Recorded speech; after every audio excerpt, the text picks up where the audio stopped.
अस्सलामुअलैकुम, welcome in 2 versus 2। मैं सना कहवान। Programme में मेरा साथ देंगे शोबुद्दीन साहब और राशिद लोधी साहब होंगे, जबकि इस्लामाबाद स्टूडियो से मतीउल्लाह जान साहब और नवाज रजा साहब हमें ज्वाइन करेंगे। बहुत शुक्रिया आप तमाम माहिरीन का। नाजरीन, आपके सामने आज भी सोशल मीडिया के ज़रिए ये 3 सवालात मौजूद हैं और तीनों सवालात के लिए पहले और दूसरे ए और बी का ऑप्शन, जबकि तीसरे सवाल के लिए 4 ऑप्शन आपके सामने मौजूद होंगी। पहला सवाल अपने माहिरीन के सामने भी कुछ इस तरह से रखूंगी। ट्वीट के जरिए वज़ीर-ए-आज़म इमरान खान की जानिब से ये कहा गया कि हिंदुस्तान और पाकिस्तान को डायलॉग की टेबल पर आना पड़ेगा, बातचीत करनी पड़ेगी। तिजारत की बात भी की और इसके साथ ही साथ जो एग्जैक्ट उनके वर्ड्स थे मैं रिपीट करूंगी। मुस्तकबिल की जानिब पेशकदमी के लिए हिंदुस्तान और पाकिस्तान को मुज़ाकरात करना होंगे और कश्मीर समेत तमाम तस्फिया तलब मामलात का हल निकालना होगा। इससे पहले अगर देखा जाए तो नवाज शरीफ की जानिब से भी यही बात की जाती रही, भारत के साथ दोस्ती की बात, भारत के साथ इन मामलात पर कि बहुत सारे ऐसे मामलात जिस पर हम बातचीत करके तिजारत के ज़रिए ही मामलात का हल निकाल सकते हैं। लेकिन नवाज शरीफ की बात ये एक्सेप्टेबल नहीं थी। नवाज शरीफ को भारत नवाज कहा जाता था और तनकीद का निशाना बनाया जाता था। सवाल हमारा इमरान खान के इस ट्वीट से जुड़ा ये है कि वज़ीर-ए-आज़म बनने के बाद इमरान खान के भारत के मुतालिक इस बयान को आप कैसे देखते हैं? दोहरा मयार देखते हैं या फिर हकीकत पसंदी? ऐसी हकीकत पसंदी थी तो नवाज शरीफ ने भी की, और अगर ये दोहरा मयार नहीं था तो नवाज शरीफ का भी नहीं कहा जा सकता कि दोहरा मयार था। दूसरा सवाल, वफाकी काबीना ने अपने पहले ही इजलास में साबिक वज़ीर-ए-आज़म नवाज शरीफ, मरियम नवाज और कैप्टन सफदर का नाम ECL में डाल दिया। सवाल ये कि नवाज शरीफ, मरियम नवाज, कैप्टन सफदर का नाम ECL में डालना सियासी इंतकाम समझते हैं आप? अगर समझते हैं तो हाँ का ऑप्शन है, नहीं समझते हैं तो नहीं का ऑप्शन भी आपके सामने मौजूद है। तीसरा सवाल, अपोजिशन की बड़ी जमातें मुस्लिम लीग नून और पीपल्स पार्टी में इख्तलाफ, मुत्तहिदा अपोजिशन कहा जाता रहा और एहतजाज के लिए भी इकट्ठे होंगे, लेकिन ऐसा फ़ौरन ही 1-2 दिन के बाद हमने देखा कि जहां मुत्तहिदा अपोजिशन इकट्ठे होने का शोर मचा रहे थे, उसके बाद इमरान खान के खिलाफ क्या नज़र आता है कि पीपल्स पार्टी अलग हो जाती है, मुस्लिम लीग नून अलग हो जाती है। अपोजिशन में तकसीम और इख्तलाफात का जिम्मेदार आप किसे समझते हैं? खुद मुस्लिम लीग नून को या फिर खुद पीपल्स पार्टी को?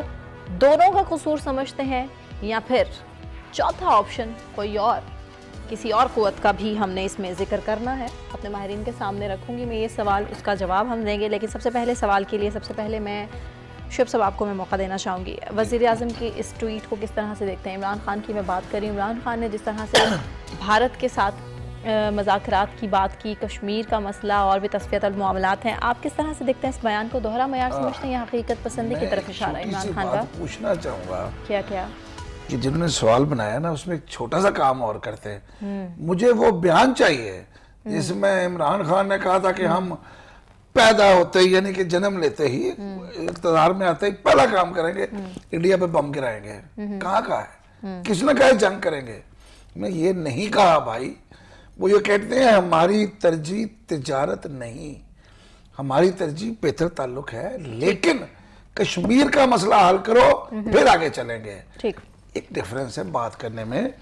अगर तो मियां नवाज शरीफ साहब जाए दिल्ली, नहीं तो भारत और बजाय कश्मीरी की आदत से मिलने के बेटे को साथ लेकर जंदाल के पास चले जाए, वो तो बातें यहाँ पे भी ये ऐसे नहीं है ना, फर्क है। मियां नवाज शरीफ साहब के घर मोदी साहब अचानक पाकिस्तान में लैंड करते हैं, शादी पे इंडियन वज़ीर-ए-आज़म लैंड करता है, कुछ सद्दा दिया था किसी ने उसको, वो आते हैं, उनके लिए हेलीकॉप्टर मिलता है, 200 बंदा एयरपोर्ट पे बैठ के रोटी खाता है, बाकी घर जाके खाना खाते हैं। उसमें कौन जाता है? वो शख्स जो कि बलूचिस्तान में आज भी दहशतगर्दी करा रहा है, अजीत डोवल। उसका क्या काम था वहां जाने का? वो क्या लेने वहां गया? बस आके इसलिए कि पहले सब आ गए, सब अच्छा है। अब आप दोनों चीजों का फर्क देखें। पाकिस्तान में कोई भी होगा वो यही कहेगा कि भारत हमारे साथ मामलात बातचीत की बुनियाद पर तय करे, कोई नहीं कह रहा जंग करे। बात इतनी सी है। आपके मुताबिक हकीकत पसंदी है? ये बिल्कुल हकीकत पसंदी है। उन्होंने कभी भी ये नहीं कहा कि हम जंग करेंगे। ठीक है, और तिजारत की बात इमरान खान अगर कर रहे हैं तो नवाज शरीफ ने तो करके भी दिखा दी। मती साहब, आपके सामने सवाल यही रखूंगी, इमरान खान की ट्वीट पर किस तरह से तबसरा करेंगे? सवाल का जवाब दे दीजिएगा। दोहरा मयार समझते हैं आप इमरान खान की इस बात को, या फिर समझते हैं कि हकीकत पसंदी की तरफ ये बयान था जिसको अमलन पूरा भी होना चाहिए?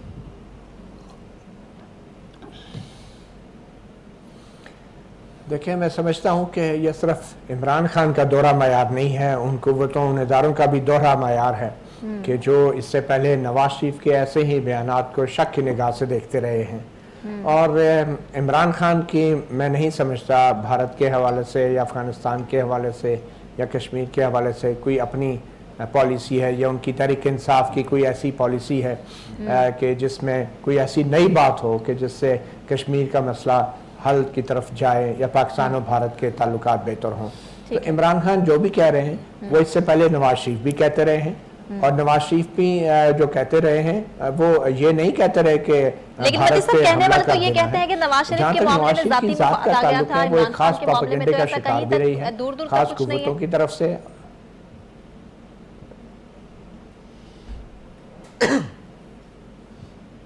चलें, अच्छी बात है। आप अगर ज़ाती मुफाद आ गया था तो इमरान खान वज़ीर आज़म है, वो सारी फाइलें और दस्तावेजी सबूत जो हैं वो आवाम के सामने रखें जिसमें नवाज शरीफ का ज़ाती मुफाद था। अब तो माशाल्लाह से हुकूमत है उनकी, तो ये सब प्रोपेगेंडा था जो इलेक्शन से पहले भी भरपूर अंदाज में किया जाता रहा। और बदकिस्मती से इमरान खान अभी भी उस इलेक्शन मोड से, इलेक्शन की जेट लैग से बाहर नहीं निकले और अभी भी बहुत से दूसरे फैसले कर रहे हैं जिनमें उनका हदफ नवाज शरीफ की ज़ात है। कोई निज़ाम को बेहतर बनाना या इदारों में इस्लाहात शायद अभी भी उनकी तरजीह नहीं है। तो जो कश्मीर और इंडिया के हवाले से उन्होंने बयान दिया है, मैं नहीं समझता कि वो किसी किस्म का पाक भारत ताल्लुकात में तब्दीली ले आएगा। वज़ीर ख़ारजा शाह महमूद कुरैशी की जो पहली प्रेस कॉन्फ्रेंस थी उसमें उन्होंने पहला ही जो दावा किया था वो गलत साबित हुआ। उन्होंने कह दिया प्रेस कॉन्फ्रेंस के दौरान ही सेक्रेटरी ख़ारजा की तरफ से एक चिट पकड़ाई गई। उन्होंने चिट पढ़ के कहा, लो जी इंडिया के वज़ीर आज़म का ख़त भी आ गया है, वो हमें मुज़ाकरात के लिए कह रहे हैं, जिसकी फौरी तौर पे भारतीय हुकूमत की तरफ से तरदीद की गई। तो कोई तब्दीली आने वाली नहीं है, इसलिए मैं नहीं समझता। और मैं समझता हूँ जो इनिशिएटिव नवाज शरीफ ने लिया था लाहौर डिक्लेरेशन का 1999 में, और उसके बाद भी जिन मजबूत बुनियादों पे और जिस सतह पे भारतीय वज़ीर आज़म या भारतीय हुकूमतों के साथ जो गुज़श्ता हुकूमतों के राब्ते रहे हैं, जिस ठोस बुनियाद पे, अभी तक वो ठोस बुनियाद कायम ही नहीं हुई इमरान खान के दौर में। इमरान खान ज़रूर भारत में बड़े मारूफ हैं, बड़े पॉपुलर भी हैं, चाहे भी जाते हैं, मगर जब बात मोदी सरकार की होगी और भारत के मफाद की होगी तो वो बातों में ज़रूर उलझाएगी। मगर इमरान खान के साथ अभी तक मुझे नहीं लगता कोई ऐसी ठोस पेशरफ्त हो जैसा कि लाहौर डिक्लेरेशन में हो गई थी, और भारत कंपोजिट डायलॉग के जरिए कश्मीर पर भी मुज़ाकरात करने पर आमादा हो गया था, मगर फिर न। बिल्कुल दोहरा मयार है। देखिए ना, अब एतमाद का भी फुकदान है। लाहौर डिक्लेरेशन जब 99 में हुई, उसके बाद कारगिल हो गया। यही सवाल रखूंगी, तो इसमें मैं समझता हूँ कि इमरान खान को अभी बहुत कुछ करना पड़ेगा जिससे साबित हो कि वो कश्मीर की पॉलिसी के हवाले से मुकम्मल बाख्तियार हैं और पाक भारत ताल्लुकात के हवाले से वो फैसला करने की भरपूर सलाहियत भी रखते हैं और अख्तियार भी रखते हैं। जब तक इमरान खान ये साबित नहीं करते उस वक्त तक मैं नहीं समझता कि दोनों ममालिक, ये तो आने वाला वक्त बताएगा, देखना होगा। बुखारी साहब भी कल अपने प्रोग्राम में बारहा ये बात कर रहे थे कि वक्त देना होगा, वक्त देने के बाद हम देख सकेंगे, जज कर सकेंगे किसी को कि किसी ने किस तरह से प्ले किया अपना रोल। राशिद, आपके साथ में यही सवाल रखूंगी, इमरान खान भारत के मुतालिक ये जो बयान सामने रख रहे हैं, ट्वीट उनका आया है सामने, आपके मुताबिक क्या ये दोहरा मयार है या फिर आपको लगता है कि ये हकीकत पसंदी की तरफ है उनका बयान? बात ये है, कतई तौर पर कोई दोहरा मयार नहीं है। आप एक ऐसे शख्स के साथ रेलेवेंस इमरान खान की जोड़ रहे हैं जिसने बयान दिया है बम्बे अटैक्स के हवाले से कि यहां से दहशतगर्द जाते हैं, वो बयान दिया है जो मोदी खुद बयान दे रहा है, मोदी सरकार का जो बयान है। नहीं तो राशिद, इससे पहले नवाज शरीफ ने ऐसा अनोखा कहा जो इससे पहले किसी ने नहीं कहा। अरे जनाब, कैसी बात कर रही हैं आप उस बयान को डिफेंड, उस बयान को तो मुस्लिम लीग नून ने डिफेंड कर पाई। उस बयान ने पाकिस्तान के बयान को कर लेने दीजिए साहब, आप प्लीज राशिद को बात। उस बयान ने पाकिस्तान को कटहरे के अंदर खड़ा कर दिया, ब्लैक लिस्ट के अंदर चले गए आप। और वो शख्स जो है वो जाती मुफादात के लिए मुल्की मुफादात को कुर्बान कर रहा था। जंदाल के साथ जाती ताल्लुकात थे और कारोबार के लिए पाकिस्तान का स्टेक लगाया जा रहा था। बताइए, जब कुलभूषण यहां पकड़ा गया बलोचिस्तान के अंदर दहशतगर्दी के इन्वॉल्व, वहां का जो नेवी का ऑफिसर था, क्या नवाज शरीफ या उनके वुज़रा की जानब से कोई एक मजम्मती बयान आया? नवाज शरीफ ने तो अपने कारोबार किए हैं हिंदुस्तान के साथ, अपनी जात की सियासत की है, जाती मुनाफत की सियासत की है, मफादात की सियासत की है। उस शख्स का एक ऐसे शख्स के साथ जो मुहिब्बे वतन पाकिस्तानी है, इमरान खान के साथ तमाम पाकिस्तानी प्यार करते हैं क्योंकि वो पाकिस्तानियत का परचम उसके हाथ के अंदर है। कंपैरिजन नहीं बनता आपके मुताबिक, कोई कंपैरिजन नहीं है इमरान खान का। और इमरान खान सना, अगर इमरान खान हिंदुस्तान के साथ ताल्लुकात की बात करेगा, कतई तौर पर कश्मीर के स्टेक के ऊपर नहीं करेगा। वो ताल्लुकात चाहेगा जिसमें पाकिस्तान की हमीयत, पाकिस्तान की कौमी गैरत का कतई तौर पर सौदा नहीं होगा, बल्कि पाकिस्तानियत का परचम बुलंद होगा और पाकिस्तानियों के उमंगों के तर्जमान होंगे। पाकिस्तानी जो है उनकी उमंगों के मुताबिक हिंदुस्तान के साथ बराबरी की सतह पर ताल्लुकात होंगे और उसके कतई तौर पर हम मुखालिफ नहीं है। ठीक, नवाज रजा साहब, दोहरा मयार जो ये बात कर रहे हैं राशिद के मुताबिक, वो तो कंपैरिजन नवाज शरीफ के साथ किसी सूरत बनता नहीं। जाती मुफाद से पहले भी मैंने सवाल उठाया था, यही मती साहब के सामने रखा था। तिजारत की बात की जा रही है और इमरान खान की जानिब से अब ये अगर डायलॉग की बात की गई, मज़ाकरात की बात की गई, कश्मीर की बात अगर हम करें, कश्मीर पॉलिसी का जिक्र इससे पहले नवाज शरीफ का कंपैरिजन अब बन रहा है, इस सवाल में बन रहा है, मैं ना चाहूँ भी तो बन रहा है। नवाज शरीफ के साथ जिक्र हो रहा है, मुंबई हमलों की बात भी की, राशिद ने इसकी तरफ इशारा किया। आपके मुताबिक इमरान खान दोहरा मयार कर रहे हैं या फिर हकीकत पसंदी की तरफ है उनका ये बयान?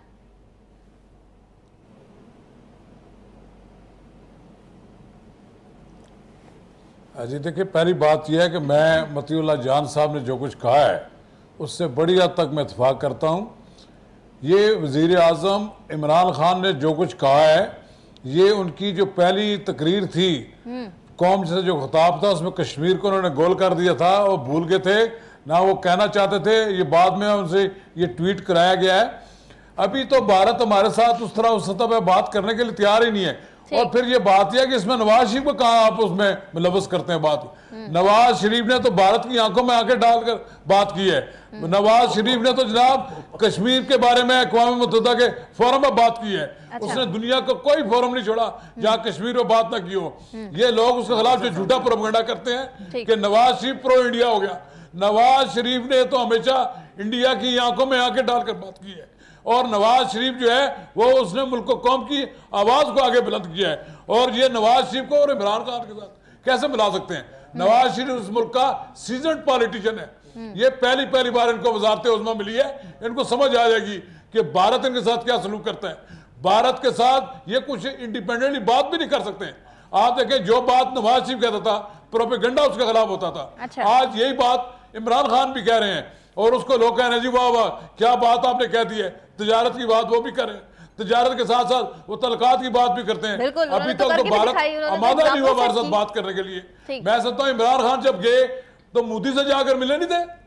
इमरान खान साहब जब गए तो उनके साथ बड़ा झुक कर नहीं मिले थे, सब कुछ किया उन्होंने। अब जाएंगे तो अब नहीं मिलेंगे, सवाल तो ये भी खड़ा होता है कि अब जाएंगे तो आप नहीं मिलेंगे। एक बात वाज़ेह है कि इमरान खान साहब कोई बड़ा काम तो नहीं कर सकेंगे कश्मीर के बारे में। ठीक है, नवाज रजा साहब के मुताबिक कि कश्मीर के मामले पर जो बात इमरान खान कर रहे हैं कि कश्मीर का हल निकाल कर रहेंगे, ऐसा कुछ नहीं हो सकता। भारत के हवाले से उन्होंने बयान तो दे दिया कि मुस्तकबिल की जाने पेशकदमी के लिए हिंदुस्तान पाकिस्तान को मज़ाकरात करना होंगे, मज़ाकरात निकाल कर आना होगा। इनको विजन है कश्मीर के बारे में, इनको पता है कश्मीर। ठीक है, मैं चाहती हूँ कि बात ये है इस नुक्ते से जो इख्तलाफ करें, जो एतराज करें, वो सामने रखें। मेरे ख्याल से राशिद कुछ कहना चाह रहे हैं कि जो इक्वल रिलेशनशिप है दो मुल्कों के दरमियान निकालने की कोशिश की थी और अब 12 वज़रा जनरल मुशर्रफ की हुकूमत से ही लिए गए, शायद उसी तरह की कोई कोशिश दोबारा हो जाए। देखिए, बात यह है कि अभी बात हो रही है हिंदुस्तान की और पाकिस्तान के ताल्लुकात की। ठीक, हमने कभी भी इस बात को निगलेक्ट नहीं किया और कभी नहीं ये कहा कि हिंदुस्तान के साथ हम कोई जंग करना चाहते हैं, दुश्मनी करना चाहते हैं। और इमरान खान ने कतई तौर पर उनकी ये पॉलिसी नहीं है। हम बराबरी की सतह पर दोनों ममालिक अगर तजारत करते हैं, कारोबार करते हैं, वफूद का तबादला होता है या बातचीत होती है, ये एक मुस्बत कदम है। हम उस इंतहा पसंद सोच के मुखालिफ हैं जो यहां हो या उस तरफ हो। वहां भी सिद्धू जो है वो वापस गए हैं और उनके खिलाफ जो है अदालत के अंदर हो रही हैं। नवाज शरीफ के दौर में तो ये कहना कुफर होता था और नवाज शरीफ होता था। चाहते हैं, अब हम सरहदें खोलना चाहते हैं सिखों के लिए। नवाज शरीफ जो कर रहे थे ना, नवाज शरीफ जो कर रहे थे पूरी कौम के सामने है, ये वक्त पूरी कौम के सामने। और पाकिस्तान की अवाम ने नवाज शरीफ को इसी बुनियाद पर रिजेक्ट किया है जो उन्होंने हिंदुस्तान के हक में बयान दिया, उन्होंने मोदी के हक में बयान दिया, मोदी सरकार के बात पाकिस्तान की अवाम ने रिजेक्ट किया है। इससे पहले हम ये भी जिक्र कर रहे थे शुएब साहब के सऊदी अरब में जो नवाज शरीफ की फैक्ट्रीज थी वहां पर तकरीबन जितने भी मुलाजिमीन थे उनका ताल्लुक भारत से ये बताइए सना नहीं, ये अब मुख्तलिफ हुकूमत आ गई है, सिर्फ वाघा बॉर्डर से उन लोगों का रिकॉर्ड उन लोगों का रिकॉर्ड निकलवाए जो इंडिया से आते थे, इनकी फैक्ट्रियों में जाते थे, उनको झंडे वाली प्रोटोकॉल की गाड़ियों में ले जाया जाता था। वो कौन लोग थे? वाघा बॉर्डर से क्रॉस होते रहे, कहाँ गए? इनकी फैक्ट्रियों में जाते थे। वाजिबा ये कमाल है इनका, ये दुश्मन मुल्क के लोगों को लागियां बनाते हैं। अब जब आंखों में आंखें देख के बात की है, अपने कारोबार के लिए अपने बेटे जिंदाल की क्या बातें कर रहे हैं? सारा इलेक्शन का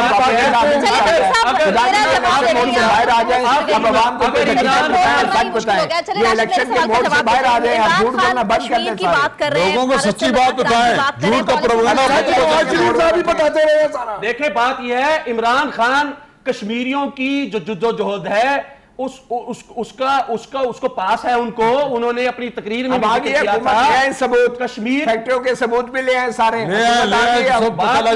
इमरान खान को कहां आप जोड़ रहे हैं? नवाज शरीफ कहां? उनको तो रिजेक्ट किया लोगों ने इस बात के ऊपर। पहले की बात है, नवाज पॉलिसी जो है खुदा का नाम ले, अब तो आपको कोई सबूत के साथ पाकिस्तान के अंदर बैठकर चले वन बाय वन मैं कह रही हूँ मौका दे दें ताकि सबकी खुदा के लिए छोड़ दें, आप ये तज्जिया इस तरह के करना इंटरप्शन में बिल्कुल समझ भी नहीं। आपको जैसे आके अपना तज्जिया करने का मती साहब ये जाती है, आप जो चाहे तज्जिया करें, हम तो नहीं मुखालफत कर रहे, ये मेरा भी राइट है, मैं जो करूं भाई। अगर अभी आके आप अगर नवाज शरीफ कारोबार करेंगे ना जिंदाल के साथ, अगर कुलभूषण के ऊपर नहीं बोलेंगे तो हम यहाँ इमरान खान के खिलाफ कैसे बोलेंगे? चाहिए ना इमरान खान को जो भी भारत के लोग काम करते रहे उनकी तफसीलात सामने लेकर आए। ये तफसीलात बोलते रहे इमरान खान, ये बात करते रहे, ये पीटीआई के लोग ये सारी सामने आ जाएंगी, घबराए नहीं आप, आ जाएंगी कौम के सामने। क्या कुछ होता रहा पाकिस्तान इसी बात के लिए हुकूमत इमरान खान को दी है कि वो लाएं, पता लग जाएगा, पता लग जाएगा। जो आपने सांप निकालना है ना, सांप निकाल के दिखाएं अभी की बुनियाद आपने मतलब सारा काम करें। अब क्या रह गया? फिर तफसीलात तो अपनी मानते, उसमें लिखा हुआ है एक लंबी फहरिस्त है, नवाज शरीफ के खिलाफ सारे का आप फैसले को अपने हक में करने के लिए सबूत तो ठीक है, कुछ भी मफरूज है, ठीक हर चीज मफरूज है। इमरान खान पॉलिसी बनाने में आजाद होंगे? भारत की बात करें, कश्मीर की बात करें, क्यों नहीं आजाद होंगे? आप कैसी बात कर रही हैं? क्यों अब हम क्रिएट कर रहे हैं? आप इमरान खान की इंडिपेंडेंट गवर्नमेंट लेके चलेंगे, पाकिस्तान के लोगों ने उनको वोट दिए हैं और वो बंदा ऐसा है जो आंखों में आके डाल के हिंदुस्तान के साथ भी बात कर सकता है, अमेरिका के साथ भी बात कर सकता है। वो जेब से चिट्टे निकाल के बात करने वाला बंदा नहीं है, वो तोते की तरह बातें करने वाला बंदा नहीं है, वो एक गैरतमंद पाकिस्तानी है, पाकिस्तान की हमीयत के ऊपर कभी सौदा नहीं करेगा, पाकिस्तान के मफादात का तहफ़्फ़ुज़ करेगा। नवाज साहब, आपके मुताबिक पॉलिसीज बनाने में इमरान खान आजाद होंगे? भारत की अगर बात कर रहे हैं, कश्मीर की बात कर रहे हैं, बहुत सारे तस्फियत और मामलात हैं, आपके मुताबिक इमरान खान आजाद होंगे पॉलिसीज बनाने में? कोई आजाद नहीं है। इमरान खान साहब तो साहब एक समझ लेंगे, जो लोग लेकर आए हैं उनकी मर्जी के मुताबिक चलेंगे, वो एक कदम भी आगे नहीं चल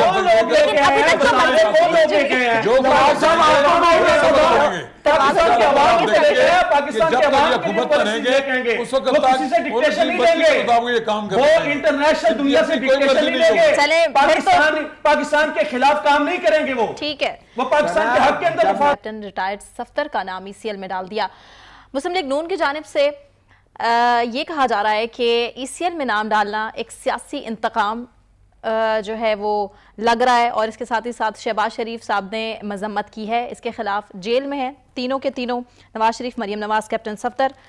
क्या वाकई सियासी इंतकाम है आपके मुताबिक? हाँ और नहीं का ऑप्शन, दोनों में से जो आपको ठीक लगता है उस सवाल के जवाब के साथ जाइएगा। राशिद, मैं आपसे सबसे पहले पूछना चाहूँगी, सियासी इंतकाम की बात कर रही है मुस्लिम लीग नून, ऑब्वियसली एक्सपेक्ट भी यही किया जा रहा था, जैसे वफाकी काबीना ने अपना ये डिसीजन लिया, उसके बाद मुस्लिम लीग नून ऑब्वियसली उनकी जानिब से तो बहुत सारे सवालात उठाए जाएंगे। आपको क्या लग रहा है कि सियासी इंतकाम है वाकई? देखिए सना, हमने तो सियासी इंतकाम की सियासत को समझते हैं, रिजेक्ट करते हैं। कतई तौर पे जो पॉलिटिकल विक्टिमाइजेशन है वो किसी सतह के ऊपर नहीं होनी चाहिए, होनी तो नहीं चाहिए। बुनियादी बात यह है और असूली बात यह है कि सियासी जमातों को कतई तौर पर दूसरी जमातों के खिलाफ ना तो मुकदमात सियासी बुनियादों पर बनाने चाहिए, ना उनको पॉलिटिकल विक्टिमाइजेशन उनकी टारगेट नहीं। जहां तक इस मामले का ताल्लुक है, ये पहले से एक मामला पेंडिंग है, ठीक, जिसमें अदालत ने मरियम नवाज, नवाज शरीफ और कैप्टन सफदर को सजा सुना रखी है जी। नैब अथॉरिटीज ने इनका नाम ECL में डालने की सिफारिश की हुई है जी। और जो इंटरिम गवर्नमेंट थी उन्होंने ये फैसला नहीं किया कि जो आइंदा आने वाली हुकूमत है और आइंदा आने वाली काबीना है वो फैसला करे।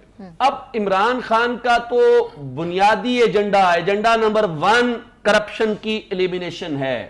करप्ट अफराद को कानून के कटहरे में खड़ा करना उनका मैनिफेस्टो। अगर उनकी सियासत, पूरी सियासत कोई एक लफ्ज में समो दिया जाए तो करप्शन का खात्मा चाहते हैं वो पाकिस्तान के अंदर, क्योंकि करप्शन की वजह से गुर्बत बढ़ती है, बेरोजगारी होती है और मुल्क जो है उसका रूबो जवाल होता है और उसकी मौशत तबाह हो जाती है। तो परवेज मुशर्रफ जी, परवेज मुशर्रफ की बात हो या तमाम वो लोग जो कानून को मतलूब हैं, तमाम के मुतल्लिक जो है इमरान खान को फैसला देना चाहिए, काबीना का फैसला लेना चाहिए। और अभी जो फैसला लिया गया है ये पॉलिटिकल विक्टिमाइजेशन नहीं है, ये कानून की हुक्मरानी है जिसको एस्टेब्लिश करने के लिए और करप्शन के खिलाफ जहाद है, जिसका आगाज काबीना के अंदर पहला फैसला करके ये इंडिया दे दिया है कि हम जो है उस पर कंप्रोमाइज करने नहीं जा रहे। जो केस है सजा मुअत्तली का, उसका फैसला हो सकता है कि हक में आ जाए। इसके बाद ये सियासी इंतजाम लेने की कोशिश की जा रही है। ECL में जो नाम डाला गया कि कल गुज़श्ता रोज वफाकी काबीना का इजलास हुआ। देखें, गुज़श्ता रोज वफाकी काबीना का इजलास हुआ। मुझे इस वफाकी काबीना की ब्रीफिंग कवर करने का मुझे मौका मिला जी। आप वही थे, ठीक। वफाकी काबीना का प्रायोरिटी नंबर 1 जो उनका मसला उसके लिए था कि नवाज शरीफ और मरियम नवाज इन दोनों के नाम ECL पे डाल दिए जाएं। कैप्टन सफदर का नाम तो पहले ECL पे डाला उन्होंने जी। ये जो दोनों नाम थे उनका सब उनके लिए, इमरान खान साहब के लिए मुल्क का सबसे बड़ा मसला जो था वो ये था कि वो मियां नवाज शरीफ और शबाब और मियां नवाज शरीफ और मरियम नवाज का नाम ECL पर डाल दिया जाए। सही, बिल्कुल ठीक। वो हुकूमत को इस बात का शक था कि कहीं हाई कोर्ट जमानत ना ले ले और मियां नवाज शरीफ अपनी बेगम जो सऊदी जो अपनी बेगम जो यादत के लिए ये कहां मेरिट का फैसला है, ये सियासी इंतकाम है, ये इंसानी इंतकाम है। वो ये चाहते हैं कि नवाज शरीफ को इतना परेशान किया जाए कि वो अपनी जाती जिंदगी भी उसकी डिस्टर्ब हो जाए। मियां नवाज शरीफ को सिर्फ इसलिए ECL पे डाला गया है कि वो अपनी बेगम के साथ जाकर ना मिल सके, जो मौतो जीज की कश्मकश से बाहर निकली है। इनको चाहिए कि दीगर जो आपका एजेंडा है उसको मुकम्मल करें। नवाज शरीफ तो गिरफ्तारी देने के लिए पाकिस्तान आ गए थे। नवाज शरीफ ना तो इस मुल्क से बाहर भागेगा, ना ही नवाज शरीफ इस मुल्क में छोड़कर चला जाएगा, ना ही वो NRO मांगेगा, ना ही वो NRO के लिए तैयार है। इसलिए इमरान खान साहब की हुकूमत को चाहिए कि सियासी इंतकाम के बजाय आप लोगों को मौका फराहम करें कि वो अपने लोगों के साथ मिल सके। आपके सामने सवाल रखूंगी नवाज साहिबा की बात हो गई तो मैं चाहूंगी कि उनकी तबीयत के हवाले से भी आगाह कीजिएगा पूरी कौम को, कैसी तबीयत है उनकी और उसकी साथ साथ जो वफाकी काबीना का ये फैसला है, कहीं ना कहीं तो ये डाउट्स जो कि क्लियर होने वाले थे कि कहीं ना कहीं सजा मुअत्तल हो सकती है, जिसके बाद ये ECL में नाम डाला गया। सियासी इंतकाम है कि नहीं, वो अदालत का फैसला है, उसने क्या करना है क्या नहीं करना वो देखे ना। अदालत ने कल भी फैसला नहीं किया, उसको मुखर कर दिया। ठीक। बाकी जहाँ तक बेगम कुलसूम साहिबा की बात है तो मुझे बड़े अफसोस होता है कहते हुए कि जब तक बेगम कुलसूम साहिबा वहाँ पर थे, ये दोनों लोग उनकी देखभाल कर रहे थे, डेली एक खबर आती थी, आज आँख खोली है, आँख नहीं खोली, आज फलां हो गया। जब से ये पाकिस्तान आए 1 महीना हो चुका है, माशाल्लाह दोनों साहबजादे वहाँ पे हैं। बेटे जो हैं उनसे ज़्यादा माओ के करीब कौन होता है, और 2 बेटे वहां मौजूद हैं। क्या उन्हें ट्वीट नहीं करनी आती, क्या उन्हें अंग्रेजी नहीं लिखनी आती, उर्दू में लिख दें, कोई तो बयान दे दें, किसी एजेंसी के जरिए दे दें, किसी टीवी को दे दें, नहीं बात कर रहे। अब हमें कुछ नहीं पता कि बेगम साहबा की तबीयत कैसी है, कोई कुछ बताने को तैयार नहीं है। वो मसला जिसको बुनियाद बना के इनको कि पाकिस्तान से जाना है, पाकिस्तान से जाना है, वापस नहीं आ सकते। आपने इतना खेल खेला कौम के साथ, देखिए ऐसे जज्बाती खेल नहीं खेलने चाहिए। ठीक है, वो पाकिस्तान आना नहीं चाहते तो पाकिस्तानियों से क्या उनको कंसर्न, वो क्या अभी ट्वीट करेंगे, क्या खबर देंगे? हमारे साथ सियासी इंतकाम है, हम वैसे जज्बाती सी कौम है, पागल हो जाते हैं लोग उस चक्कर में, लोग आपस में लड़ पड़ते हैं, भाई लड़ पड़ते हैं। अच्छा, सियासी ऐसा नहीं करना चाहिए आपके मुताबिक? बाकी जहां तक ये बात है, अगर उन्होंने कोई ऐसा जुर्म किया है जिसमें उनको पाकिस्तान में रोकना मकसूद है तो पाकिस्तान में ये कोई नई बात नहीं है। वैसे मैं एक बात बता दूं, ये वाहिद फैमिली है जिसका नाम आज ECL में है, और इससे पहले पाकिस्तान की तारीख की वाहिद फैमिली जिसका नाम एग्जिट एंट्री लिस्ट में, ये एंट्री भी नहीं हो सकते थे, परवेज मुशर्रफ ने इनका नाम उस लिस्ट में डाला था। ठीक है, ये पाकिस्तान में दाखिल नहीं क्लियर है। मैं मती साहब के पास जाना चाहूंगी। मती साहब, आप के सामने भी सवाल यही है, वेरी सिंपल। ACL में नाम जो डाला, अब मुस्लिम लीग नून ये कह रही है कि वफाकी काबीना इस चीज़ के इंतज़ार में, इस चीज़ का ताक लगाए बैठे थे कि कब ये हल्फ उठाएं और उसके बाद ये कैबिनेट बने और उसके बाद ECL में नाम डाल दिया जाए। आपके मुताबिक सियासी इंतकाम है ये?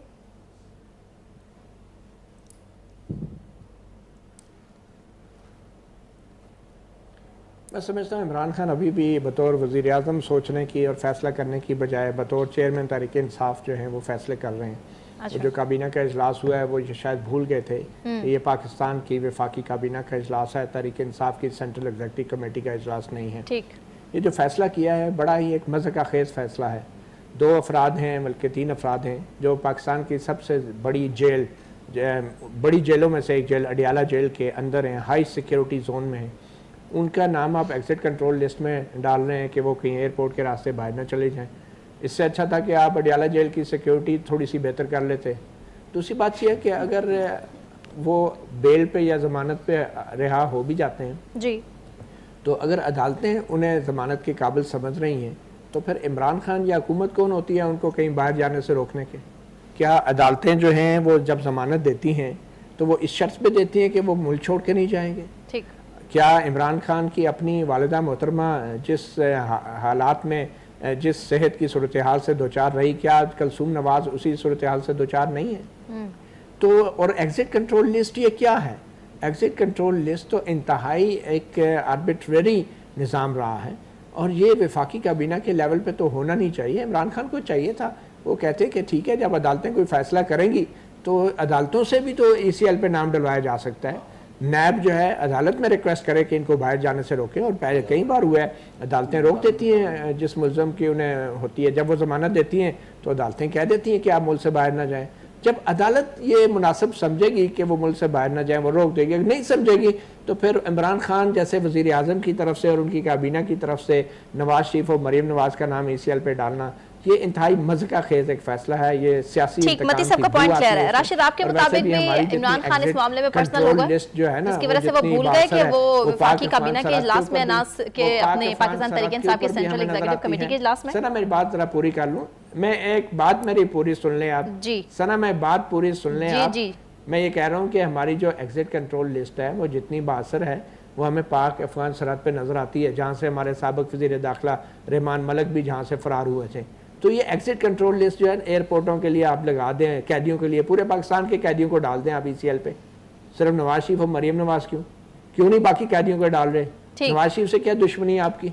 एक सियासतदान है, ठीक है, उसके खिलाफ केस चल रहा है, अदालत कह रही है उसके खिलाफ करप्शन भी साबित नहीं हुई, और यहाँ पे वफाकी काबीना के इजलास में सरकारी वसाइल के खर्च करके आप अपने सियासी इंतकाम जो है पूरा कर रहे हैं अपने सियासी मुखालफिन के साथ। सना बात जो हो रही है ना, वो अदालत का इख्तियार नहीं है किसी को ये कहना कि आप मुल्क से बाहर नहीं जा सकते। ये अदालत का काम नहीं है।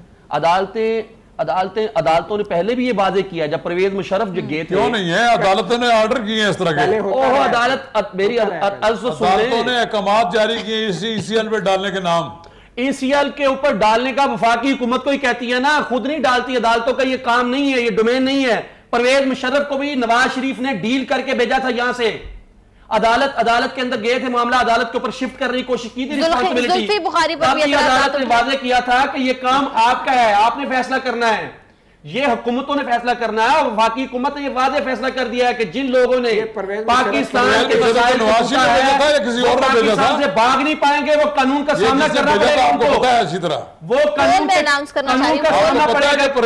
तमाम चोरों को, लुटेरों को पाकिस्तान से भागने की अब इजाजत नहीं होगी। पाकिस्तान के अदालतों का उनको सामना करना पड़ेगा। पाकिस्तान के अंदर रूल ऑफ लॉ एस्टैब्लिश होगा और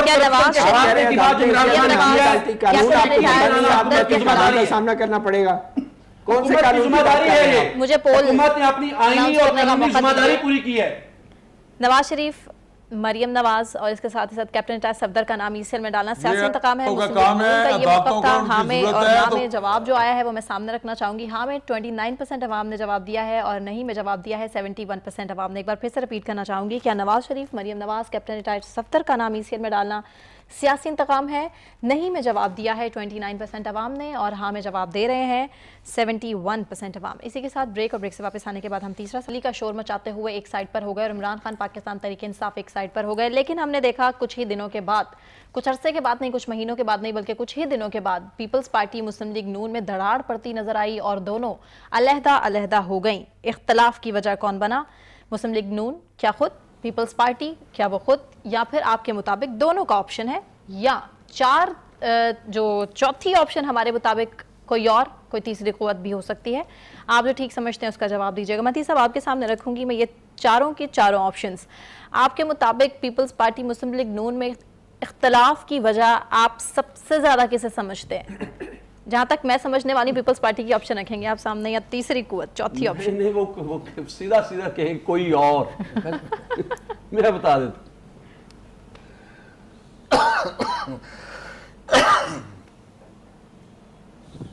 नहीं जी मती साहब। जी आप मुझसे बात कर रही? जी मती साहब आपके सामने सवाल मैं रखना चाह रही हूँ सबसे पहले। अच्छा आप मुझसे सवाल कर रहे? जी अच्छा हाँ, मैं ये कह रहा हूँ कि जो पाकिस्तान पीपल्स पार्टी है वो इस वक्त एक ऐसी पोजीशन में नहीं है कि वो नून लीग के साथ खुलेआम जो है एक मुत्तहिदा फ्रंट बनाए। उसके बहुत सारे मसाइल हैं पीपल्स पार्टी के, और अदलिया को भी उन्होंने मुतमईन करना है और जो खलाई मखलूक है उसको भी मुतमईन करना है।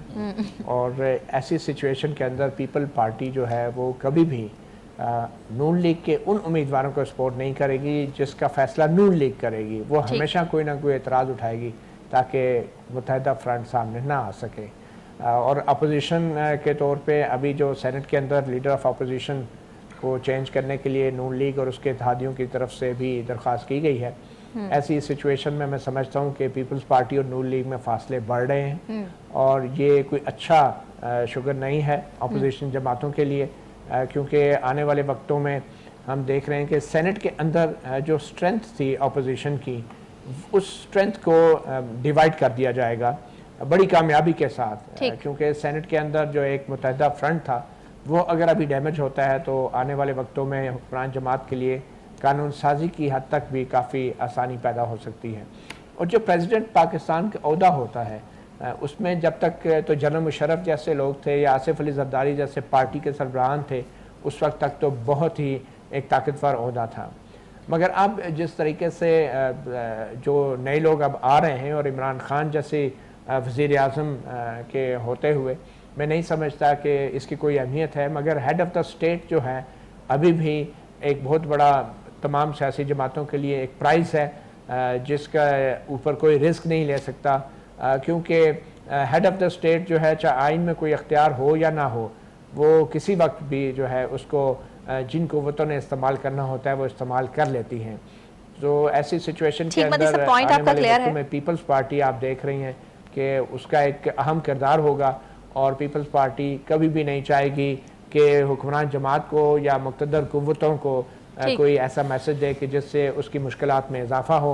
और आप देख रहे हैं कि हाल ही में उन्हें अबूरी ज़मानत भी मिली है इस्लामाबाद हाई कोर्ट से जी बिल्कुल, और आगे जाके उनके जो दूसरे शरीक मुल्ज़मान हैं उनकी ज़मानत का भी मसला होगा। जी ठीक है राशिद, पीपल्स पार्टी इस कंडीशन में नहीं है कि खुलकर ऑपोजिशन कर सके। आपके मुताबिक मुस्लिम लीग नून का साथ ना देना, मुस्लिम लीग नून के साथ इख्तलाफ करना बहुत सारे पॉइंट्स पर, शहबाज शरीफ को किस तरीके से वज़ीर आज़म नहीं बनने दिया गया पीपल्स पार्टी की जानिब से, आपके मुताबिक बैरूनी क़ुव्वतें ही हैं जो पीपल्स पार्टी को नहीं करने दे रही हैं सब कुछ। नून लीग का तो इसमें दूर दूर तक कोई ताल्लुक नहीं। वो तो चाह रहे हैं कि इत्तेहाद करें इत्तेहाद करें इत्तेहाद करें। किसने रोका है उनको इत्तेहाद करने से? हमें ये तो बता दिया जाए। करें इत्तेहाद। धांधली के ऊपर उनका कंसेंसस है, तमाम जमातों का कंसेंसस है कि जो आरटीए सिस्टम फेल हुआ था वो क्यों हुआ था जी। और पाकिस्तान की आवाम भी इस बात को जानना चाहती है कि किस अरब रुपए से जब इलेक्शन हुआ है हमारे टैक्सों के पैसे से जी, क्यों फेल हुआ है निजाम, क्यों उसको एक्सरसाइज नहीं किया गया, क्यों उसको ट्राई नहीं किया गया। तो उसके ऊपर उनकी तमाम की कंसेंसस है। जहां तक हुकूमतें बनाने की बात होती है, शहबाज शरीफ एक ऐसा शख्स है जो पाकिस्तान पीपल्स पार्टी को कतई तौर पर काबिल कबूल नहीं है, क्योंकि वो पेट फाड़ के बात करते रहे हैं कि जरदारी का पेट फाड़ के और चौराहे के अंदर उनका लटका देंगे।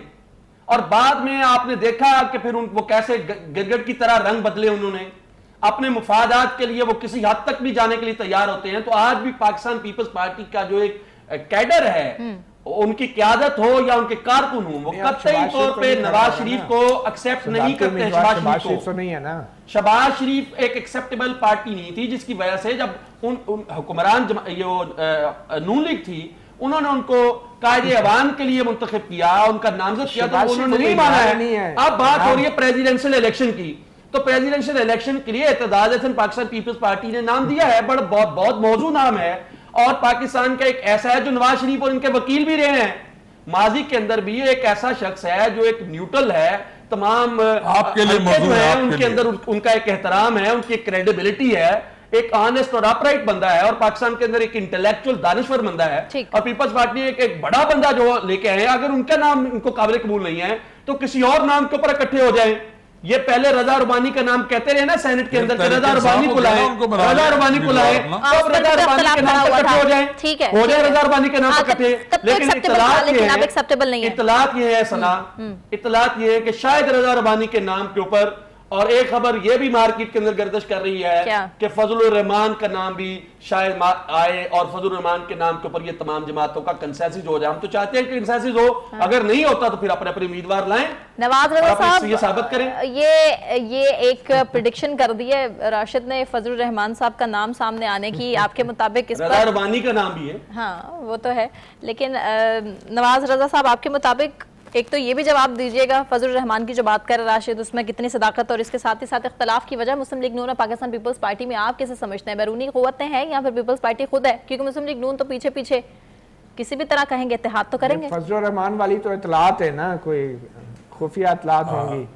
नहीं क्या सराहियां हैं जो मुख्तलिफ हलकों के अंदर होती हैं, क्या सराहियां हैं? ख्वाजा आसिफ साहब ने कहा है कि हमने चौधरी एतजाज एहसन के नाम पर एतराज किया है, ठीक, और जो खुर्शीद शाह है उन्होंने ये कहा है कि एतजाज एहसन हमारा फाइनल उम्मीदवार नहीं है। पीपल्स पार्टी ने सोलो फ्लाइट की तो उसको वही अपनी वोटें मिलेंगी जो उसकी अपनी वोटें हैं, लेकिन अगर दोनों जमातें मिल जाएं और अपोजिशन की दीगर जमातें मिल जाएं तो तहरीक इंसाफ को अपना सदर मुंतखब कराने में बड़ी मुश्किलात पेश आ सकती हैं। इसलिए पीपल्स पार्टी अगर अलग अलग कोशिशें करती रही और अपने तौर पर उसने सदारती इंतखाब को सबोटाज करने की कोशिश की, जैसा कि तहरीक इंसाफ वाले चाहते हैं कि पीपल्स पार्टी अपना अलग उम्मीदवार खड़ा कर ले, मुस्लिम लीग नून अलग कर ले, तो उनके लिए आसानी हो जाएगी। मैं समझता हूं कि किसी मुतफिका उम्मीदवार पर तमाम जमातें इकट्ठी हो सकती हैं, लेकिन उसके लिए जरूरी यह है कि सारे लोग मिलजुल कर कि बाहर जो डोरियां लाने वाले हैं उनसे जरा आजाद हो जाएं। बाहर जो डोरियां लाने वाले हैं वो उनको आजाद काम करने नहीं दे रहे। इस वक्त पीपल्स पार्टी की क़यादत जो है वो नैब और अदालतों के नरगे में आई हुई है, इसलिए वो उनसे खौफजदा होकर ऐसे हरबे अख्तियार कर रही है जिससे उसकी जान छूट जाए। लेकिन जान नहीं छूटेगी, उनको कुर्बानी देनी पड़ेगी। अगर उनको जेल जाना है तो जेल जाने के लिए भी तैयार हो, लेकिन फैसले ऐसे करें जिससे कि मुल्क में अपोजिशन मुतहद हो। ये तहरीक इंसाफ की तो ख्वाहिश है कि तहरीक इंसाफ चाहती है कि पीपल्स पार्टी अपना सदारती उम्मीदवार ले आए ताकि वो कह सके कि हमारे पास इतने वोट थे। मैं ये समझता हूं सदारती इंतखाब में उसी तरह मुदाखलत की जा रही है जैसे चेयरमैन सेनेट अपना मुंतखब कराने की कोशिश की गई थी। अब भी ये किया जा रहा है कि एक ऐसा आदमी लेकर लाया जाए जिसको हमायत हासिल हो एस्टेब्लिशमेंट की। ये सारा खेल है। मैं ये समझता हूं कि मुल्क का सदर जो मुंतखब हो वो अवाम के मुंतखब नुमाइंदों की मर्जी से आना चाहिए। अपोजिशन इस पोजीशन में मौजूद है कि वो अपना सदर मुंतखब करा सकती है। बिल्कुल ठीक, इस पोजीशन में तो मौजूद है, लेकिन एंड टाइम पर हो क्या जाता है ये तो हम इससे पहले भी देख चुके हैं। अगर ये पंजाब असेंबली में भी अलग हो जाए, कौमी असेंबली में भी सदर मुंतखब करें तो तहरीक इंसाफ मुंतखब नहीं करा सकती। और अब सदर के लिए क्या कुछ होने वाला है शुएब साहब, आप ही बताइएगा। मुझे समझ नहीं आती किसका कसूर ठहराते हैं आप कि पीपल्स पार्टी मुस्लिम लीग नून में से? बात इतनी सी है कि भाई उन्हें मुत्तहिद होने से किसने रोका है? अपोजिशन को। मती साहब ने कह तो दिया तीसरी कुव्वत। जी, आप अगर तीसरी कुव्वत इतनी ताकतवर है फिर घर जाके बैठ जाए, चीखे मारते बात करने वाली। इतराज ऐसन पे तो इतना बड़ा इतराज मुझे है, मैं कहता हूं कि इनको वोट नहीं देना चाहिए। क्यों? इन्होंने सुप्रीम कोर्ट में केस लड़ा, आई एम सॉरी, मैं उस केस की बात कर रहा हूं जिसमें वो दूध जो डब्बे का दूध है, जो फार्मूला दूध है, हाँ जी, इन्होंने सुप्रीम कोर्ट में कहा कि नहीं ये दूध है, ये फार्मूला नहीं है, हम इसे फार्मूला नहीं लिखने देंगे, दूध लिखेंगे। खुदा का वास्ता है, इस मुल्क के बच्चे जो पी रहे हैं ये दूध पिला रहे हैं उनको। ऐसे केस में जाके आप कौम की चंद टकों के लिए आप जाके हिमायत करते हैं। मुझे बड़ा अफसोस है वकीलों के ऊपर, वो केस जिसमें कम से कम इंसानी हमदर्दी का मसला है वहां आपको नहीं साथ देना चाहिए। साहब मेरे ख्याल में अदालतों के अंदर नहीं, मैं अदालतों की बात नहीं कर रहा, वो फैसला का फैसला हो चुका है, बहस में अगर वो फैसला हो चुका है सर, हो चुका है। सारे बुकला जो है मैं इंसानी हमदर्दी की बात कर रहा हूं शुएब साहब को, क्योंकि टाइम बहुत कम है, शॉर्ट टाइम की वजह से मैं चाह रही शुएब साहब कंप्लीट करें, उसके बाद में क्रॉस डिस्कशन की तरफ हम बोल के अनाउंस करना है। आप किसका कसूर किसका ठहराएंगे चारों में से? मैं जो एक बात कर रहा हूँ इसमें सूरत हाल ये है कि जब मुस्लिम लीग नून का दिल करता है वो गालियां देते हैं, वो पेट फाड़ते हैं, सब कुछ करते हैं। ठीक है। पंजाब में पीपल्स पार्टी को तबाह होने में सबसे बड़ा कसूरवार यूसुफ रजा गिलानी और जरदारी साहब हैं, जो मोहब्बत नवाज शरीफ में बिछे बिछे भागे जाते थे जाती उम्रा। पार्टी खत्म करा ली, तबाह करा ली। एक सीट मिली है पूरे जो अपना सेंट्रल पंजाब में, वो जनाब राजा परवेज अशरफ, और एक सीट मिली है इनको चनियोर से हसन मुर्तजा की। ये तो इनकी हालत है। बाकी हसन मुर्तजा की एक सीट, 2 सीटें है ना, वो एमपी है ना। ठीक, तो बात ये है कि ये इकट्ठे नहीं होंगे, नहीं हो सकते, क्योंकि इनकी आपस में तो इतनी जूतियों में दाल बट रही है। ठीक है, और कोई वजह नहीं है, कसूर एक दूसरे का निकल रहा है। ठीक है, एट द एंड इसी के साथ मुझे सना कहवान को इजाजत दीजिए, अपना ख्याल रखिए, अल्लाह हाफिज।